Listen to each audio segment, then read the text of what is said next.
qual é o preço da governabilidade? Vale a pena ignorar uma crise em troca de apoio político?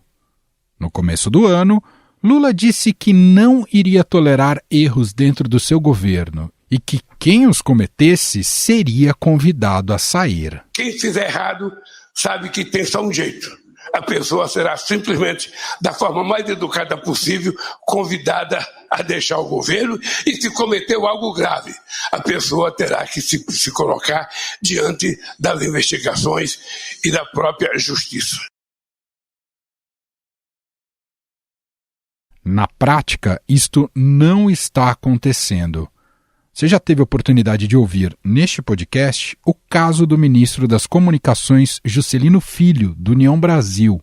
Mas a série de escândalos ganhou novos capítulos. Mas comecemos do começo. Segundo a apuração do Estadão, quando era deputado federal, o titular da pasta destinou 5 milhões de reais do orçamento secreto para asfaltar uma estrada de terra que passa em frente à sua fazenda, em Vitorino Freire, no Maranhão. A obra é feita por uma empresa investigada pela Polícia Federal por supostamente pagar propina a servidores federais para obter obras no estado. O ministro recebeu um amigo de infância no dia 11 de janeiro, já como titular da pasta. O encontro ocorreu no gabinete dele no Ministério das Comunicações. Esse amigo é o Diogo Tito. Ele é dirigente do União Brasil, o mesmo partido de Juscelino Filho, e ele é sócio oculto de uma empresa que levou 3 milhões do orçamento secreto lá em Vitorino Freire, que é a cidade do ministro e onde a irmã, Luana Rezende, é prefeita. A empresa Mubarak venceu 2 licitações para pavimentar estradas que foram beneficiadas por emendas do orçamento secreto patrocinadas pelo ministro das Comunicações, que é deputado federal. Só que essa empresa concorreu nas licitações, levou os contratos em nome de um laranja. O sócio da empresa no papel é um jovem de 23 anos que foi beneficiário do auxílio emergencial na pandemia. E o verdadeiro sócio, o Estadão encontrou esse nome cruzando os dados da empresa com a Receita Federal e também com a Justiça Eleitoral, é que o verdadeiro sócio dessa empresa que levou os contratos, que recebeu os recursos patrocinados pelo ministro, é um amigo pessoal dele, um amigo de infância que não aparece, mas que na verdade é o verdadeiro dono dessas obras a serem tocadas lá na cidade de Juscelino, Emanuel.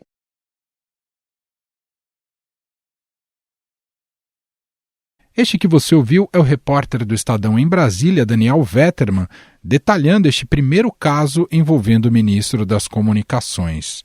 Estadão também mostrou que Juscelino Filho apresentou dados falsos à Justiça Eleitoral para justificar gastos de R$ 385 mil com voos de helicóptero. Em entrevista à CNN, Lula disse que cobrou o ministro sobre o caso e condicionou a eventual demissão de ministros a uma análise interna de cada caso pela Controladoria Geral da União. Então, na hora que houver uma denúncia, nós vamos ver internamente, através da CGU, a investigação para saber se tem procedência a denúncia. Se tiver procedência a denúncia, o ministro será afastado. Se não tiver procedência a denúncia segundo a CGU, a gente vai dizer que não tem procedência, sabe? Esse é o melhor jeito de você governar esse país.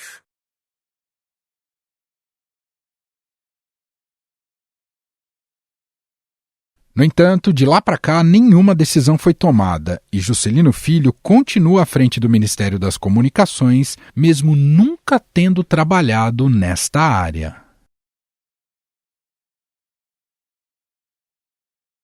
Agora, já como integrante do governo, o titular da pasta usou um avião da Força Aérea Brasileira, a FAB, e recebeu diárias pagas pela União para participar de leilões de cavalo de raça que chegam a valer mais de R$ 1 milhão. Além disso, o ministro, que é apaixonado por cavalos, se dedicou a agendas particulares, assessorou compradores de animais, promoveu um dos seus, recebeu prêmio em um Oscar de vaqueiros e inaugurou praça em homenagem a um cavalo de seu sócio. Agradecer essa homenagem, a honra, toda a glória de poder estar recebendo essa homenagem da BQM, do Quarto de Milha. Eu que sempre fui um apaixonado desde a infância pelo cavalo e hoje, na função de ministro de Estado, agora no Poder Executivo, mas também como deputado federal reeleito para o 3º mandato, tenho certeza que cada um de vocês, senhores e senhoras, amantes, apaixonados pelo cavalo Quarto de Milha, que terão sempre o meu compromisso enquanto estiver com uma função pública de poder defender cada vez mais o cavalo, os esportes equestres do nosso país.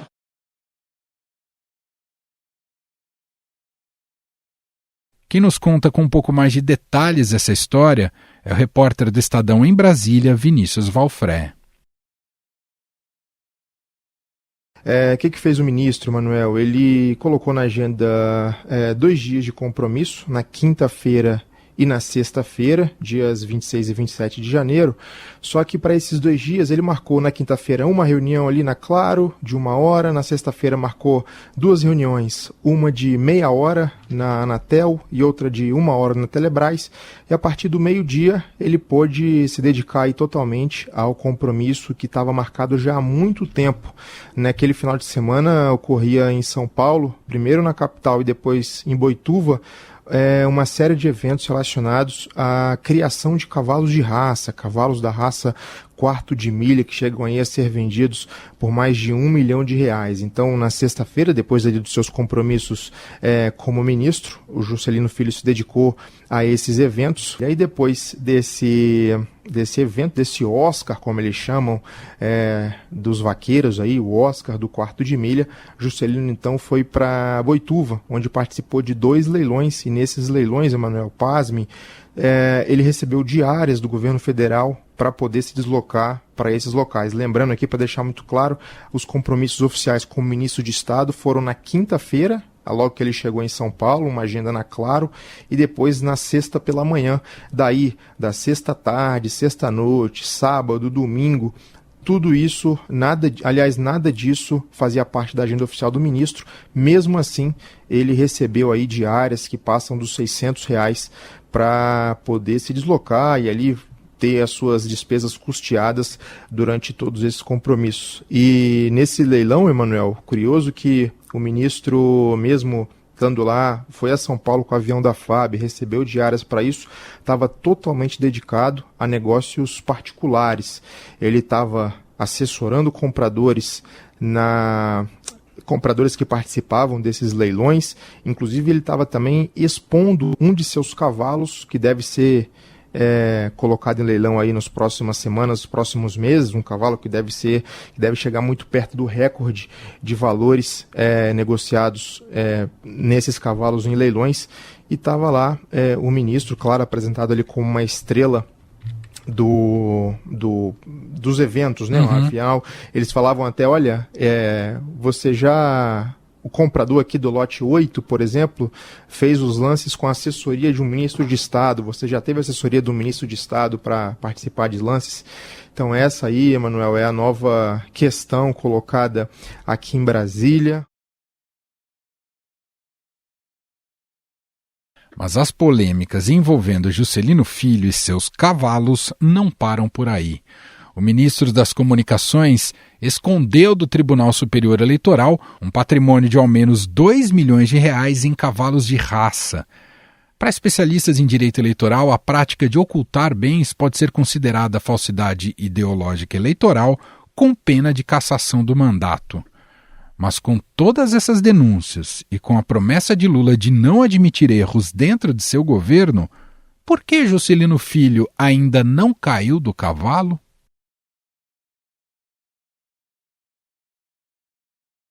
A explicação parece óbvia, mas é um tanto complexa. A tal governabilidade. Juscelino Filho é do União Brasil, que hoje tem a 3ª maior bancada da Câmara dos Deputados, com 59 parlamentares. Em busca de apoio, Lula teve de ceder ao partido. E o União Brasil conseguiu emplacar 3 ministros no governo Lula: Comunicação, Turismo e Integração Nacional.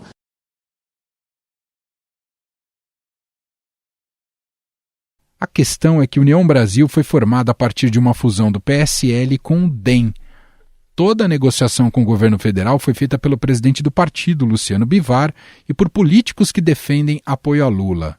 Mas uma ala oriunda do antigo DEM, que sempre foi oposição em governos petistas, passou a defender uma posição de independência no Congresso Nacional.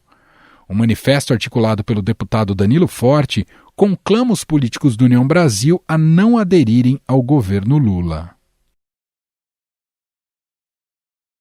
Afinal, vale tudo em nome da governabilidade? Por que Lula, mesmo sem a certeza do apoio incondicional do União Brasil, mantém Juscelino Filho no governo? Sobre este assunto, vamos conversar com o cientista político da FGV e colunista do Estadão, Carlos Pereira. Tudo bem, professor? Seja muito bem-vindo. Tudo bem, Manuel. Muito bom estar aqui mais uma vez com você. Professor, a série de escândalos envolvendo o ministro das Comunicações, Juscelino Filho, suscita o velho debate sobre os limites aí do fisiologismo associado à governabilidade.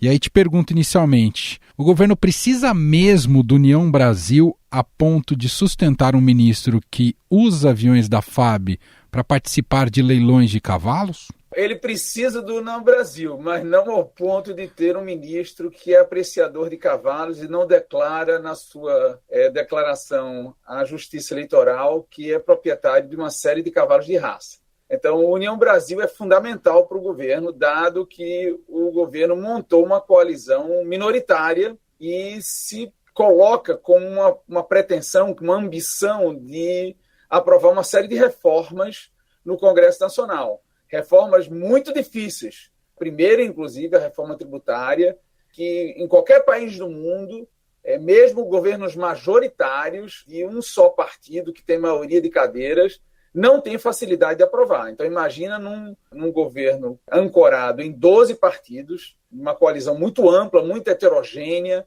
muito diversa, é muito difícil. Então, eu não creio que o presidente vá poder prescindir do apoio do União Brasil. A União Brasil é um partido-chave para o governo Lula. Entretanto, eu acho que o governo Lula poderia estabelecer critérios mais claros na gerência de sua coalizão e na composição da sua coalizão. Na realidade, esses critérios deveriam ser, discutidos com a própria sociedade. Isso deveria estar completamente aberto. O que está sendo trocado, em troca do quê, qual o peso político de cada parceiro. Quer dizer, o Brasil tem uma tradição de governos montarem coalizões, mas essas coalizões são obscuras no que diz respeito às negociações. Essas negociações são interpretadas como negociações sujas, ou mesmo, como você mesmo descreveu, como fisiologistas, porque essa é a imagem que passa diante desse componente secreto que é dado a essas negociações. Então, eu acho que urge ao presidente Lula fazer um debate mais claro com a sociedade, com os partidos políticos que fazem parte da sua coalizão, quais são os critérios de cada um dos indicados por cada um dos partidos que vão fazer parte da coalizão. E, diante de potenciais acusações, quais serão os procedimentos para lidar com esses problemas, porque os governos Lula são governos que têm, no mínimo, uma nódoa com relação a eventos e passados de corrupção.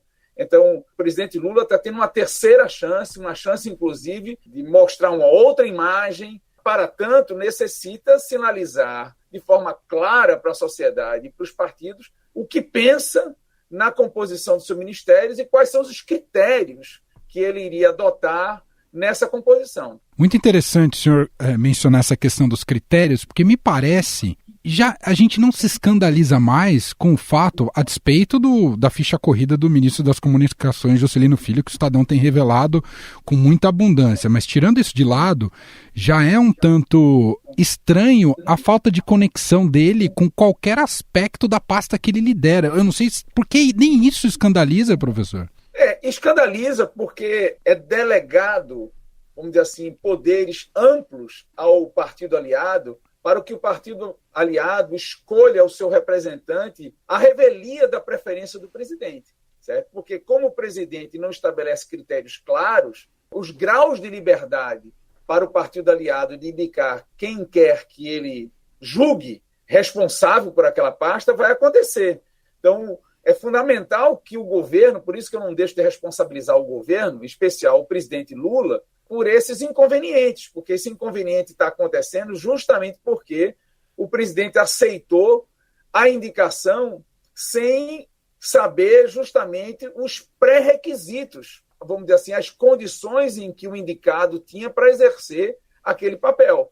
E como você mesmo revelou, ele não tem esses predicados, né? Não tem esses predicados. Então, é como se tem uma delegação de poder em branco para um determinado partido político e a responsabilidade fica para esse aliado, como se o governo quisesse se eximir da responsabilidade de estar nomeando alguém que vai ocupar o espaço no primeiro escalão do meu governo. Então, é fundamental o governo ter na mão exatamente, não estou negando que os partidos indiquem, mas que o governo faça um processo muito mais criterioso para que os indicados preencham mínimos requisitos para ocupar uma determinada pasta. Né? Esse ponto também é muito interessante, quer dizer, a saída para a governabilidade não é que é no sentido de acabar com a composição e divisão de poder com outros partidos. Há condições de fazer isso com critérios, certo, professor? Exatamente. Já tivemos experiências muito bem-sucedidas, inclusive. Não é nem necessariamente o caso do ministro ser um expert naquela pasta específica. Eu lembro, inclusive, em outros governos, mas também no próprio governo do PT, lembra que o ex-ministro Palocci, que foi ministro da Economia, ministro da Fazenda de Lula, e foi um ótimo ministro no início, e ele era médico. Ele não era um ministro da Economia, mas ele foi capaz, através de uma boa coordenação, de indicar secretários de muita competência. Com a habilidade do ministro, ele conseguiu implementar uma política adequada. O que parece é que o presidente Lula, para não assumir a responsabilidade direta de interferir, não constranger os aliados, prefere delegar de porteira fechada esse ministério para um determinado partido, sem haver um diálogo de critérios mínimos ou de padrões éticos mínimos, e aí tenta justamente agir de forma posterior. Mas isso tem custos políticos, isso tem custos reputacionais, isso gera animosidades com o próprio partido, que isso poderia ter sido evitado se uma negociação mais clara, inclusive com a sociedade, olha, escolhi tal ministro por essa razão, aquele outro ministro não é um especialista, entretanto, ele montou uma equipe assim, assim, assado. Quer dizer, presidencialismo multipartidário requer coalizão. Coalizão requer composição de interesses. Professor, até aqui, quando estamos gravando o nosso papo, o governo não se posicionou oficialmente, nem extraoficialmente. O próprio ministro também não comentou as denúncias mais recentes do Estadão. O presidente Lula também não fez menções até aqui. O que esse silêncio revela na sua visão? Eu acho que revela uma hesitação do governo na gerência de sua coalizão. O governo Lula montou uma coalizão muito grande, né, com muitos partidos, 12 partidos. Partidos esses, como eu falei, muito heterogêneos, muito díspares uns dos outros. Você tem desde a extrema esquerda, com PCdoB, PSOL, passando pelo MDB no centro, até partidos de direita, como União Brasil, como o PSD. Então, assim, é uma verdadeira salada de fruta heterogênea de partidos. Então, os custos de coordenação de uma coalizão tão ampla e heterogênea já são, por definição, muito altos. Além disso, o governo também não alocou poderes de forma proporcional com o peso político de cada um desses parceiros no Congresso. Você citou o caso do União Brasil, né? Sim. União Brasil, ele deveria ter muito mais do que 3 ministérios. Na realidade, só tem 2, porque um terceiro ministro, que supostamente tinha sido indicado, desistiu de migrar para o União Brasil. Então, em última instância, a União Brasil só tem 2 gabinetes até então, das comunicações e do turismo. E os 2 ministros da União Brasil têm problemas. Então, assim, é fundamental que o governo leve em consideração o peso político de cada um dos parceiros. Pensa assim, se você premia um parceiro político não levando em consideração um critério exógeno, um critério eleitoral, você tende a gerar inveja, animosidades entre os parceiros da coalizão. Isso gera incentivos para que os parceiros da coalizão não cooperem, surge fogo amigo, mais escândalos de corrupção, mais custos de coordenação. Quer dizer, a forma como o presidente Lula montou e vem gerenciando a coalizão não está boa. E eu acho que esses problemas decorrem dessa dificuldade do governo de estabelecer um melhor diálogo, tanto com os parceiros como com a sociedade, explicando os critérios que o governo utilizou na composição do seu ministério, né? Além do mais, tem um outro elemento fundamental, que a coalizão que o presidente Lula montou, ela, de certa forma, não espelha muito bem a preferência agregada do Congresso Nacional. Então, a coalizão, ela, como é um mosaico muito grande, ela está um pouco distante do que o Congresso desejaria, né? A coalizão deveria ser um pouco mais conservadora do que ela é, porque quanto mais a coalizão é distante do Congresso, não é reflexo da preferência do Congresso, mais difícil para que a coalizão também exerça o papel de construir disciplina e coesão com os membros dos partidos que fazem parte da coalizão no comportamento de voto deles dentro do Congresso. Então, o presidente Lula precisa olhar com mais carinho, com mais atenção, a composição e a gerência dessa coalizão para que ela seja mais efetiva. Esse ponto também é muito revelador, professor. Quer dizer, por mais que tenha esse trabalho, né, de ampliar, né, essa coalizão, nada garante que essa base está sólida, coesa e vai dar respostas para o governo no Congresso Nacional. É isso? Não resta dúvida, porque os trabalhos acadêmicos, científicos que existem no Brasil sugerem que quanto maior o número de parceiros na coalizão, quanto mais diferentes eles forem entre si, quanto mais heterogêneos eles forem, quanto menos proporcional for a alocação de poder e de recursos, levando em consideração o peso político de cada um dos parceiros. E quanto mais distante essa coalizão for da mediana do Congresso, mais dificuldade o presidente vai ter para fazer com que os membros dessa coalizão votem de forma disciplinada e coesa com o presidente. Então, o presidente Lula, provavelmente, se não melhorar a gerência de sua coalizão, se não melhorar a composição da sua coalizão, enfrentará mais derrotas no Legislativo e os custos de gerência também tendem a aumentar. Então, é um início do governo, ainda há tempo de fazer ajustes, e a gente espera que o governo aprenda com os erros do passado, faça esses ajustes no sentido de tornar uma coalizão menor do ponto de vista do número de parceiros, mais homogênea, mais proporcional e mais consistente, mais congruente com as preferências do Congresso. Se assim ele o fizer, as chances do presidente ter mais disciplina e mais coesão no comportamento dos membros de cada um dos partidos na coalizão aumenta. Só para a gente fechar, o quanto um episódio como esse que a gente está acompanhando do ministro Juscelino Filho, pode também dar combustível e capacidade, não só combustível, tração, mas também capacidade de organização para a oposição, professor? Pode ser que sim, porque a oposição ainda não mostrou-se muito organizada. Ainda não está claro quais serão as principais lideranças da oposição, mas de toda sorte é um combustível que a oposição tem, né? E a gente tem que verificar até que ponto se é o ministro que vai cair do cavalo ou se é o governo que vai cair do cavalo diante da insistência do governo da sua permanência no ministério, né? A gente tem que esperar se a oposição vai ser ágil e inteligente e eficaz no uso desse escândalo para colher frutos que faz parte da democracia, né? Faz parte desses embates democráticos, dessa disputa da opinião pública, e ao ter uma oposição ferrenha, uma oposição aguerrida, apontando contradições do governo, é assim que faz com que o governo melhore e que o governo se comporte de acordo com os interesses da maioria da sociedade. Sem dúvida. Nós ouvimos aqui Carlos Pereira, cientista político da FGV, colunista do Estadão, analisando esse caso envolvendo Juscelino Filho, ainda ministro das Comunicações. Obrigado, viu, professor? Foi um prazer, Manuel. Até outra. Abraço.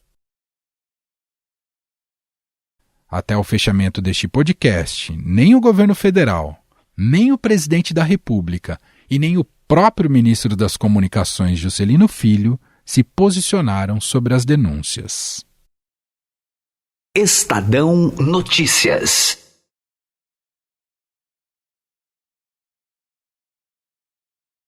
E este foi o Estadão Notícias de hoje, quarta-feira, 1º de março de 2023.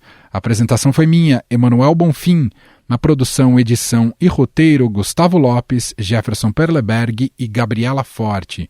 A montagem é de Moacir Biasi. Escreva no nosso e-mail podcast@estadão.com. Um abraço para você e até mais.